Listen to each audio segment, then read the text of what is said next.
Okay, welcome everybody back to Steve Talks Boxing X, STBX. And this week we are talking about this cracker of a fight.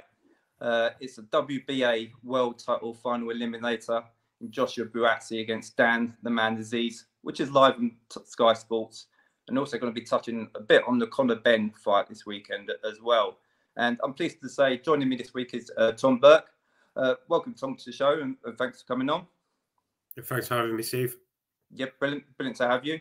My first question to you, Tom. Azeez pulled out the last minute. It was on fight week with a back injury last time. Are we actually going to see a fight this Saturday? Yeah, I do believe so.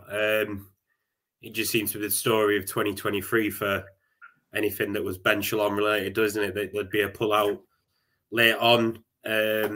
So yeah, I don't think fighters are generally, some get a reputation of doing this kind of thing. I definitely wouldn't say Dan Azeez is that kind of guy, especially if they're then going to go back into the fight they were originally going to have. I do believe that the injury was genuine. I believe Azeez is quite a stand-up guy, genuine kind of person. So yeah, fingers crossed we don't get a pull-out again, but I'm pretty positive that we will get a fight. Yeah. What we have got, though, Tom, is a change of venue. Originally, this fight was set at the O2, and now it's back at the OVO, which I don't mind. I kind of like the OVO as arena. It's a small arena. Do you think that's a better thing? Yeah, I would say it is. I've been lucky enough to go to both the O2 and Wembley for boxing. The O2 is great. Can hold just about 20,000. It's great when it's full. If it's not full, loses its atmosphere very easily. I've been there for, I think one of the best fights that I've seen there was Kell Brook versus Gennady Golovkin. Brilliant atmosphere there that night, and it was really rocking. You can feel it really high up in the stands. But if it's not fully full, then it does lose it quite quickly. Wembley Arena, smaller, holds an atmosphere great. Last time I was there was for Yard Beterbiev. That was a great atmosphere that night. I've also seen Katie Taylor there. Great atmosphere when the Irish fans are there. And judging by, I had a little look at the ticket sales for this the other day, and it looks like they've sold quite well, but it's not a sellout. So Wembley being about 12,500. And if you look at the website, there's just little patches of seats here and there, which to me suggests the crowd's going to be around 11,000, 10,000, something like that. It should hold it in there quite nicely and get the kind of atmosphere that you want for a good competitive fight like this will be, hopefully. Yeah, that's good to hear, because originally at the O2, looking at it, it was only the bottom tier. They didn't open the higher tiers for the fight. So maybe the O2 would have maybe killed a bit of atmosphere. Like I said, Wembley's quite smaller, so hopefully it would be better in that respect. Because maybe I think they were maybe a bit ambitious, thinking they could sell the O2 out with this kind of fight and card, really. So yeah, definitely. I mean, like, you should always, boxing, it's important to get the atmosphere right. So yeah, there's no point getting an arena out if you're then just going to close off the top tier. Just go somewhere else. There's plenty of places that could, we saw the card the other day in Northern Ireland, the Ulster Hall, small arena but a beautiful one, cracking atmosphere in there. Places like York Hall. You had the card in Wolverhampton recently with Tyler Denner. It's just perfect for boxing. Really compact, but. I totally agree with that, Tom. That the smaller hall, it does create a good atmosphere, and it certainly illustrated that in the Belfast fights this weekend as well. Going back to the fight itself, Buatsi, Azeez, but they started at the same amateur boxing club together. Are they really friends, or have they got a genuine dislike to each other now? No, I do believe they are friends. I saw someone on TalkSport the other day when they were both in on the studio, and they did both kind of point to the fact that they are quite close, and obviously the fact that they are fighting each other, they've had to cut off contact, which is understandable. I kind of like the way that these two have played it. They've not tried to manufacture some spite. It's all being fair. You know, they're, like I said, they're both pretty stand-up guys, Buatsi and Azeez. They're nice guys. It's not like, I remember a situation a few years ago where you had Tommy Coyle versus Luke Campbell, and they were gym friends. And then you had Tommy Coyle was saying, yeah, we were best pals. And then you had Luke Campbell completely forgetting that and just saying, we're not mates, we're not friends. It got a bit petty and a bit like you see in the school playground. So no, I do believe, you know, these two are, you know, they've said so on TalkSport, you know, they would regularly text each other. They've obviously shared lots of time in the gym together. It's just clear that it's just business for these two guys. It is what it is. Yeah, I assume they won't be texting each other come this week anyway. They did say that, yeah. How you doing? How's your back doing? Or anything like that. So. Well, there was that that Zoom call, didn't they, on Sky, and it was the first real time that you saw. I think it was just after Dan pulled out, and it got a bit spiteful between the two, and that was understandable, really, because you know Buatsi will have been fuming the fact that he's got this far and the fight's been postponed. That camp, everything kind of wasted in the time. So he obviously got a bit niggly with Azeez about that. And then obviously Azeez didn't like that because his integrity is getting questioned. And so, yeah, it kicked off a little bit there, but that was understandable. I mean, like... Yeah, it's probably a bit of frustration, wasn't it, I think? On both sides. Yeah. On both sides. Yeah, you can see that probably filtering into that, the frustration there.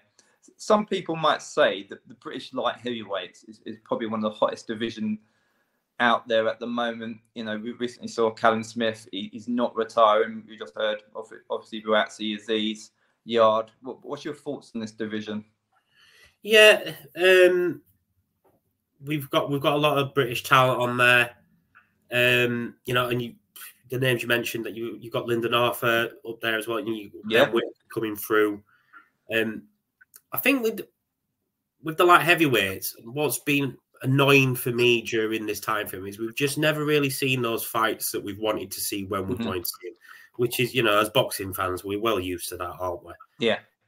We wanted to see Joshua Buatsi versus Anthony Yard probably 2 or 3 years ago. Yeah, exactly. We've not seen it. There's other matches. We've had a few. We've had Buatsi versus Richards, for example. But yeah, we've not really had the fights that we've wanted. In terms of it, sorry, say that again. Yeah, we've not had them fights materialize, have we, really? And another thing is, and I think the Callum Smith fight against Beterbiev showed that, is as hot as it is domestically at light heavyweight, from a world perspective, you've just got Bivol and Beterbiev. They seem to be that level above.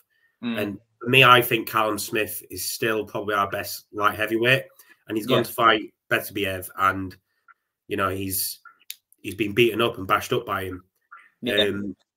So although it's hot, we're not getting what we want from it, and there seems to be a limitation on that. We had Buatsi was supposed to fight Dimitri Bivol. Buatsi seemed to walk away from that deal, talking about how it tied him in with Matchroom. He didn't really want that, but he's effectively turned down a world title shot. So that, you know, it's got to ask questions about that. Like, why would you do that? I think his guys are too good. In terms of other hot divisions for the UK, I think we just look north of that. I think the cruiserweights really in this country is more where it's at. You've got the guys at the top level there, and they look like they'll get it on.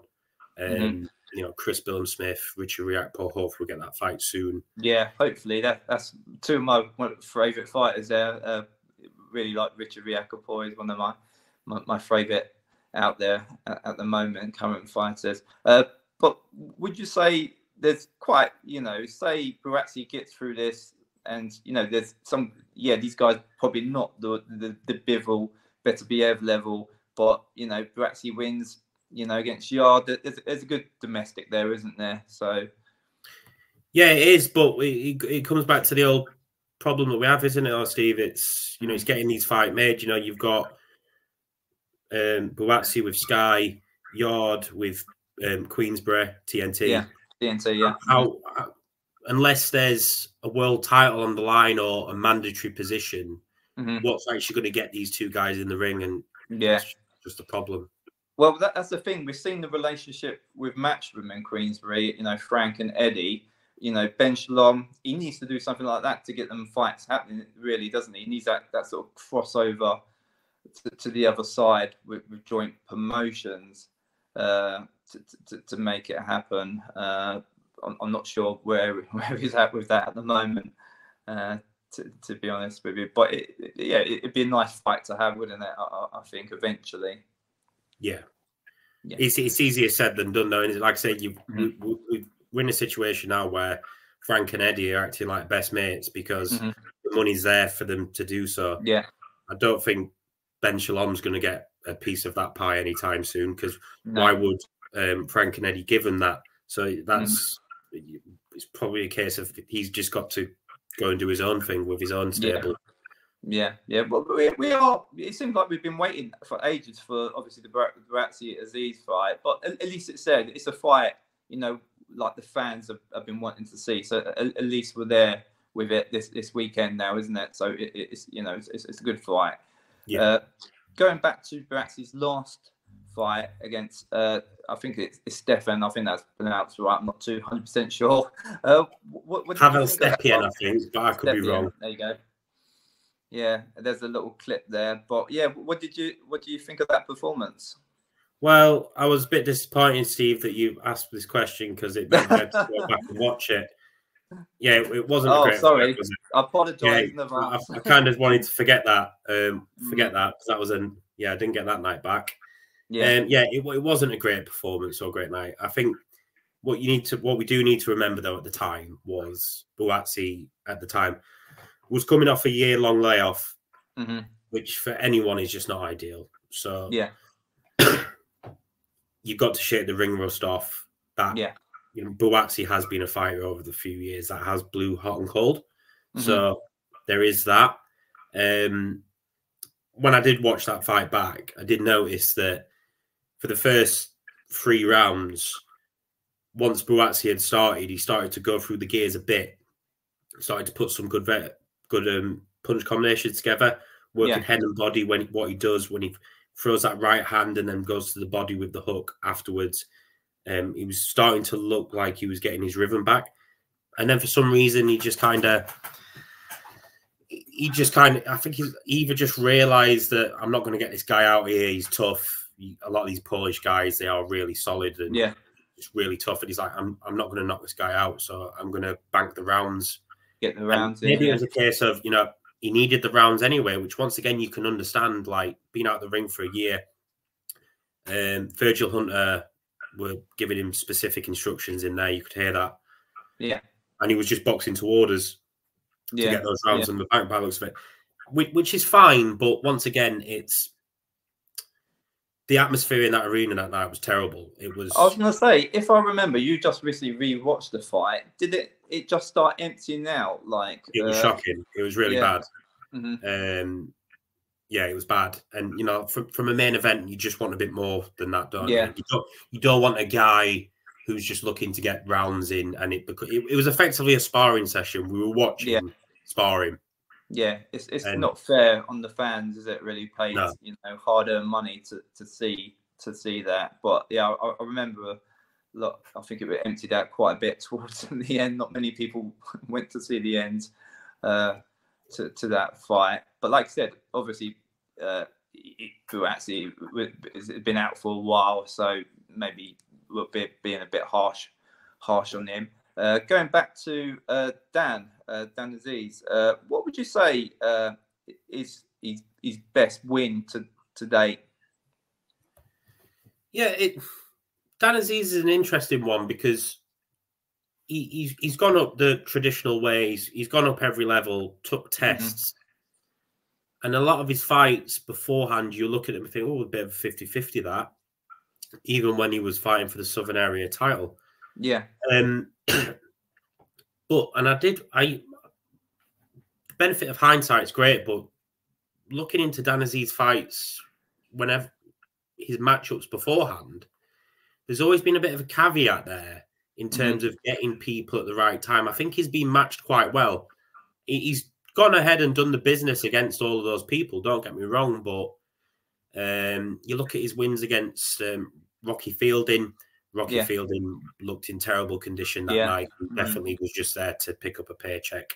Don't get me wrong, Dan Azeez does what he does. He walks him down, bashes him up, wears him out, forces a stoppage. A similar situation to Jose Burton. Although I'd say Jose Burton was probably a bit more of a live fighter at the time. So that was a bit of a better win. I did think he was good against an awkward fight in Shakan Pitters. That was Shakan Pitters was, you know, he wanted to win that and he was fresh. And then if you look at obviously him winning the European title against the Frenchman in France, like usually that'd be like a great achievement, and it's not knocking the achievement at all, but as we see a lot these days, the European title's not as held in as good regard as it used to. I didn't think the champion was all that. I felt like it was an easy fight for Dan. He did fight really well. Like I say, he did the job, wore him down, knocked him out late. So I'm tempted to say, I'll probably say either the Frenchman or maybe Jose Burton. I don't know. What do you think? Yeah, it's tough. Yeah, the European, obviously away from home, is always a good one, isn't it? Really. Yeah. So, but like you said, I just want to go touch on what you said. Like some of them fights you mentioned were 50-50. You're right. I think there were 50-50 fights, weren't they? When you look at them, and then obviously Azeez has won. So that was quite an interesting thing you said there, Tom, on that, because obviously Buatsi's favourite for this fight. So I don't know. I wouldn't call it a 50-50. Would you, this fight? No, I wouldn't. I made Buatsi the favourite, probably around that 60-40 kind of mark. For me personally. Yeah, but I'm sure this won't scare Azeez off though. Like I said, some of them other fights, which I personally thought were probably 50-50 fights. So. And he's come through them, hasn't he? So he's come through and won. So that and obviously going on to the fight itself, how do you see the fight? I don't want your prediction just yet, but how do you see the fight going? Well, I don't expect a similar performance as we saw against Pavel Stepien for Buatsi. I think we know what we're going to get from Dan Azeez. He looks to wear you down. He goes forward. He likes to leap in with that jab that he likes to do. The one that he idolizes Marvin Hagler, that famous like jumping in jab, and then working off that. He'll look to do that. He wants to push you up against the ropes and get to work inside, work the body, bring in the uppercuts, hooks around the side. So we know what we're going to get with Dan Azeez, and that's not going to be any different. What is going to be interesting is how Josh Buatsi decides to go about that. Now, Josh Buatsi, naturally, we've got to remember what the kind of guy he was during the Olympics. He was knocking people out in the Olympics. This was top level. And he was so spiteful, he was so powerful, but in such a precise and economical way. And I believe that that's the best Buatsi we get, the one who effectively... Spiteful, you know, spiteful, but goes on the offensive. I'm not 100% sure I'm really with the whole Virgil Hunter link up yet.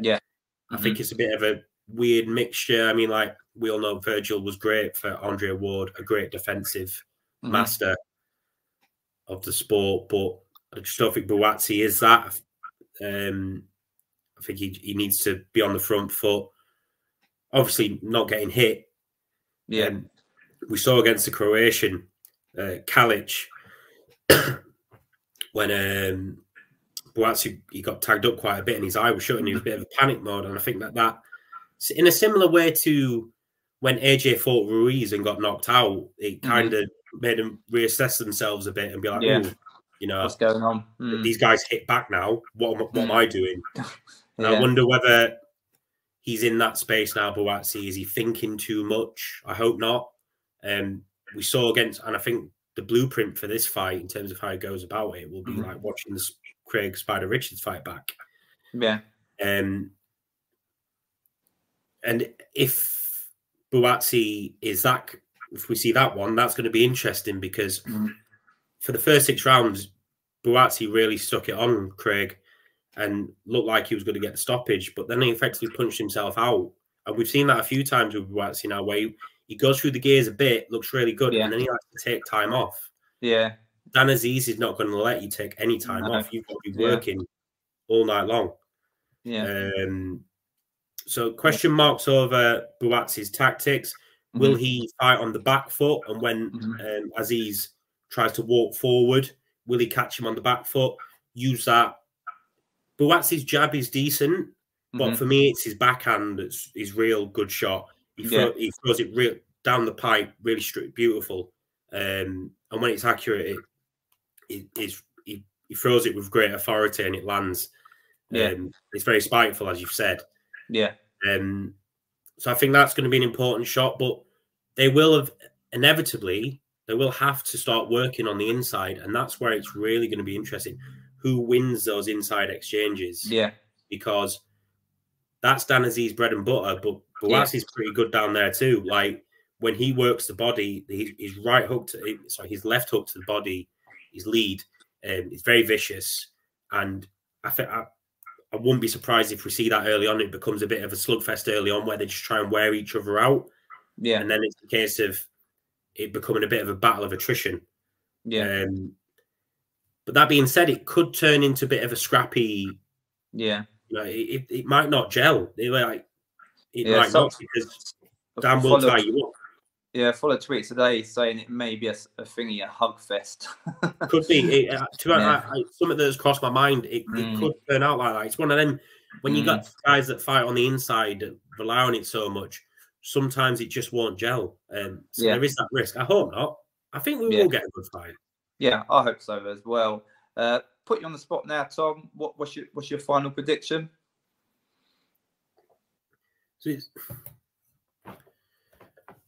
I do think Buatsi will win. Although he's been about for a little bit. Dan Azeez's rise has been quite meteoric, but he's not fought anyone near level. Yeah, Buatsi's level. Whilst you can argue that Buatsi definitely has fought people of Dan Azeez's level, Spider Richards, for example, Ricard's Bolotniks, which was arguably Buatsi's best performance and definitely one of his most entertaining ones. So he's got that experience of dealing with those kind of guys. I feel like with these two, the way that their careers have panned out is we've yet to really see the best of them. Yeah. And that's because Azeez is 34 and his rise has been really meteoric. But with Buatsi, it's almost like because he's just not shown it us for whatever reason. Yeah. And it's really time for Buatsi now to really kick on. He's 30 years old. Yeah. I do think it'll be a really close fight. I do think Dan Azeez is going to have his moments. There will be gut checks for Buatsi. But I do believe, for the reasons I've stated, Buatsi's cleaner, more precise work, especially with the right hand. I think he'll land the more eye-catching shots. Whilst Azeez doesn't really, he wears you down, but he's not many of his punches are highlight reel. Let's say that. Yeah. I think that nicer, cuter work will be the difference. I think it'll be a close fight. Might even get into that split decision territory kind of thing. It might be controversial. Let's see, but I think Buatsi on points. 115, 112 kind of area. Yeah. That's a good, precise prediction. You know, it's a 3-4 round fight, maybe 2. 3 or 4. Yeah, so a close fight on the cards. Yeah, sure. Well, I will say this, Steve. When a fight gets made or when you're making a prediction, there's sometimes you are like, oh, you can bet your bottom dollar that's your prediction. You're confident in it. Now that might not be the case. You might still end up being wrong. But the prediction I'm making here of Buatsi on points of close decision is a very tentative one. I wouldn't be surprised if it's a draw or something. I anticipate a close fight. I won't say who wins because it's up to you to decide who wins. Moving on to the card, the undercard as well. Obviously, we got these guys on the undercard, Adam Azeez and Ben Whittaker. That would you say they're boxers' most hottest prospects at the moment? Yeah, I probably would say. I mean, we've talked about the European title, touched upon it a bit. Mm-hmm. You know, is Azeez as a European champion, is he still counted as a prospect? He probably is. He's still only a kid, really. He's young, I guess, yeah. And Ben Whittaker, yeah, he's definitely. They are the hottest prospects, yeah, I'd say so. I've been impressed with the job that they've done with Azeez Sky, to be fair. Yeah. He's picking up good experience. I see what they've done. They've sussed out a weak European champion in Petr John. And I think it's important for them now to like stay around that European level. Yeah, don't move him too quickly then. Yeah, I mean, his rise was quite a big one, and he burst onto the scene. Like I was at Ali Pali when he fought Ryland Charlton, and there was a great atmosphere in there, and he was brilliant. Like the speed of his shots. I mean, he looks quick on TV, but I'll tell you, watching live, when you see him watch it live, yeah, rapid, and the sound of the punches when they land, you know, yeah, he's got serious, isn't he? Yeah. But we've obviously seen now that as he's going up the levels, he's taking a few more rounds. Which is fine. It's exactly what he needs. So yeah, I think they're doing a really good job with Adam Azeez. And just, you know, there'll be people that start to slag off the fact that he's not knocking these guys out as quickly or as spectacularly he was. Yeah. But, you know, not everyone is going to go down that quickly. That way. Yeah. What would you make of Ben Whittaker? Because a couple of people, he's kind of like a Marmite fighter like Sonny Edwards. Some people like him. Some people dislike him. What's your thoughts on Ben? So yeah, I think Ben is when you see Ben in interviews, I think he comes across as a bit of a different person. When he's around fight week, he starts putting on the persona. I've got no problem. Show, do you think? Yeah, in terms of being Marmite, he's literally like Naz. Like he's even one of his fights, he came out in like Naz. Like shorts, you know, he does all that stuff. I think he needs to kind of do his own thing though. Yeah, rather than if you want to showboat, that's fine. I don't mind it, but I think when you're doing loads of it against journeymen, it kind of looks a bit weak. And you know, Naz got that kind of stuff at the early stage of his career where he was doing all you know, the flips and, you know, taking the mick out the opponents who were like journeymen, and you know, he got a lot of stick for that back then. And do you think that's because of social media? It's too easy to criticize people now. Back then, obviously, now you know you can get on the phone and criticize, and that now about them. Your point's correct in terms of social media and how easy it is to do that. But I think, you know, using the Naz example, they were the same critics back then. You know, well, 30 years ago that they were making the same points, like, you know, oh, he's, you know, it's all style, no substance. It's when he steps up in the levels and he starts doing it, then people will start to get his respect. Like, sorry, that's all right.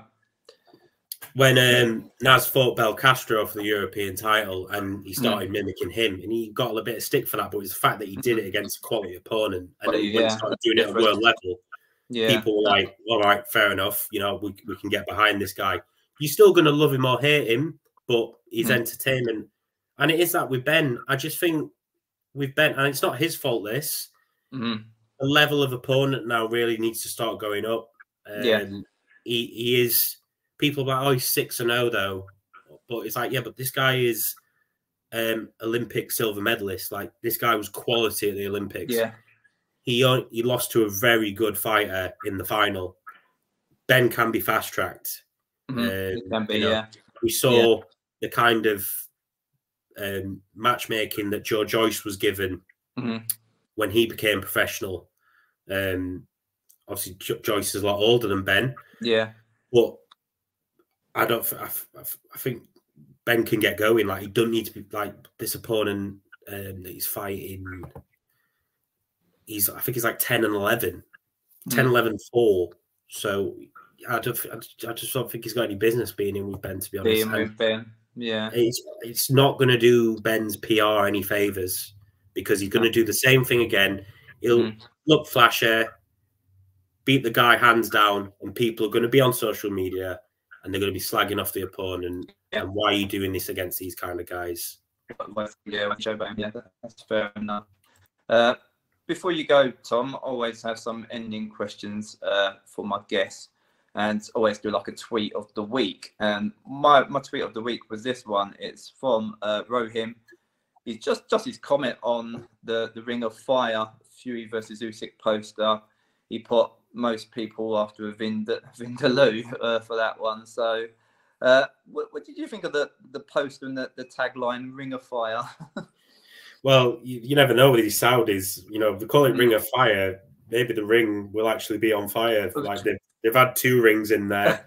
Would you be surprised if they just put like a fire on like around the side of it? And it wouldn't, like pyrotechnics, like yeah, it wouldn't surprise me. But what would you think about them dressed as pirates and then taglining it Ring of Fire? Yeah, scratching my head to that one, really. Yeah. I do find a lot of these fight posters, or the way that they mimic these shows, it's a bit weird. It's a bit WWE for my liking. Yeah. Yeah, not for me necessarily, but yeah. If you, it sells, it sells. I don't think it makes a difference. Yeah, I don't think it makes much difference. The Saudis pump loads of money in it, probably waiting for a massive zombie trailer like the AJ fight or something. Yeah, like to be fair, that was pretty cool. I thought that one was pretty cool. Let's see if they do something similar. Yeah, I should imagine they probably will do. Also fighting this weekend is another bit of a controversial subject. Conor Benn is fighting in America again against Peter Dobson. What do you think of that? Yeah, well, Conor Benn. Where do you even start with that? They obviously need to get him going, get him active.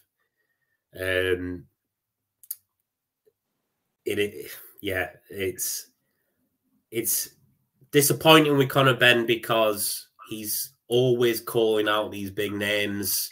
You know, obviously the Eubank fight was supposed to happen, so fair enough. But over the last few years, he's called out people like Boots Ennis. He's had beef with Tank. Recently been slating out Haney. He likes to have a go at the old guys who are on the way out, you know, Kell Brook, etc. Yeah. And then he's fighting Peter Dobson in a small venue in Vegas, like on a Saturday afternoon. Yeah, I mean, like I had a little look at Peter Dobson just out of interest, and yeah, he's what the Americans call a club fighter. He literally fights in clubs and sports halls. He's levels below of what you know of any of these guys he's talking about. He's levels below. So it's, you know, it's another fight to make Ben look good. I expect him to get the job done fairly easily, quite easy. But once again, it's just like, it's annoying when you see fighters calling out guys up here, and then they have fights down here. It's down like, there, yeah. You're not kidding anyone. It's, yeah. I was going to say, Conor Benn, I have to read this quoted, "I'm a promoter's dream. I'm the most wanted man in Britain." When will we see Ben back in Britain? When do you think? I think you're asking the wrong person. I think yeah. Yeah, I was listening to Declan Taylor on the George Grove boxing show earlier today, and he mentioned there, you know, this has been really frustrating, and there's just lack of movement, lack of progression, lack of statement coming out of all the relevant parties. It's just dragging on, and you know, this is part of the reason why Conor Benn's out there fighting in America. Yeah, just trying to stay relevant. Keep his name out there. Yeah, it could be ages. Until they obviously sort the British Boxing Board, isn't that really? Until that's yeah, and I don't think Ben's done himself any favours, or Eddie Hearn has, to be honest, because loads of times they've put the blame on the board, threatened lawsuits, accusations, calling them liars, etc. All these things, but then you're going up against them from an appeal side of things, so it's like you're biting the hand that feeds you to an extent. Yeah, I don't think they've dealt with that the best way, really, because you can't tell me that that's not influence Robert Smith's stance on this. Yeah, he's obviously put up in hard walls on that now, and he don't want to play ball. Yeah. If Ben does come back to the UK, who would you like to see him fight? I think we all want to see that Chris Eubank fight. Eubank fight, yeah. Is that just purely unfinished business then? Because everyone, when it was made, everyone knew it was a money fight, fighting on their dad's surnames, reputations there. So, yeah, it is that, and but Conor Benn, what's happened with Conor Benn over the last couple of years, his career's kind of gone down that route where he has already his appeal and his fame has not actually come from his ring achievements. Like, all he's done is knock out a few aged journeymen or guys that they've pulled out of retirement. Yeah. Don't get me wrong, he's improved a lot over the years to get to that point, but he's not actually beating guys who like European level or anything like that. But he wants big money fights. Yeah. So it's these kind of fights which kind of appeal to him. Yeah. And yeah, I mean, at the time when they made it, when it was going to be, I think it was 157, he kind of had that little like, oh, maybe the weight will help him.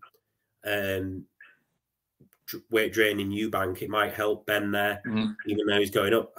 If that fight happens now, I can't see it not happening at 160. Yeah, exactly. Which I think is a problem for Ben.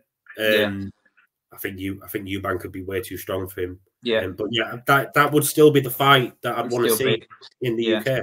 It'd still be. Last one for you. What fight would you like to see most this year in 2024? So let's go a little bit different. So we're getting Fury Usyk. We fingers crossed we're going to get Bivol versus Beterbiev. Okay. Yeah, I was going to say a lot of people may pick that one. Yeah, let's on the basis that we get that. I'd like to see more of Tank. I know that it was teased the other day that Tank might come to the UK, and if that happens, I don't care who's fighting. I will be there. I love that. I'd love to see Tank in the flesh. That'd be great. I think Tank versus Shakur Stevenson's a great fight. Yeah, purists. Absolutely. Do I think we'll see it this year? No, not. We probably won't see it for a while. Promotional issues there, very different sides. But I think that would be a great fight. Great clash of styles. Another one similar, but he doesn't need to do it. Terence Crawford versus Boots Ennis. That's a brilliant fight. Yeah. Similar kind of styles in terms of how they square up and go about it. But I think that'd be a brilliant fight. Yeah. Crawford were awesome against Errol Spence. One of the best performances I've seen in years. So just want to see the top guys, really. We've been starved. We've been starved of Tank for a while now. I want to see him more. I want to see him in those big fights. It was great to see him against Ryan Garcia last year. Yeah. We just want to see more of that. I was going to say, if you did see him come to the UK, which British fighter would you match him against then? Honestly, I don't know, because I was looking through. Yeah, it's tough. Yeah. Yeah, like who do you put? Like, where does he even fight? Because obviously he's got that WBA lightweight title now. But he likes to jump about a bit. I'm like, would he fight? Would he fight at super lightweight as well? I don't know. Like, probably. Honestly, would he fight in the UK against a foreign opponent? I don't know. I can't think of anyone really at lightweight or should be fighting in the UK. Yeah, that's the thing, and it probably will. I don't know if it's a big fight. Obviously, it probably will be in America. I'm guessing anyway, unless Saudi starts calling the money or something like that. So You never know. Yeah, it's possible. Okay, that's it this week. Tom, really appreciate you coming on the show. It's great to have you. Again, please support the channel as best you can with likes, subscriptions, and comments. Obviously, enjoy the fights this weekend. Get your beers and snacks in, because hopefully it will be a cracker, not a hug fest. Hopefully, anyway. But really appreciate your time, Tom, and thanks for coming on. Nice one, Steve. Take care, mate. Catch you soon. Steve Talks.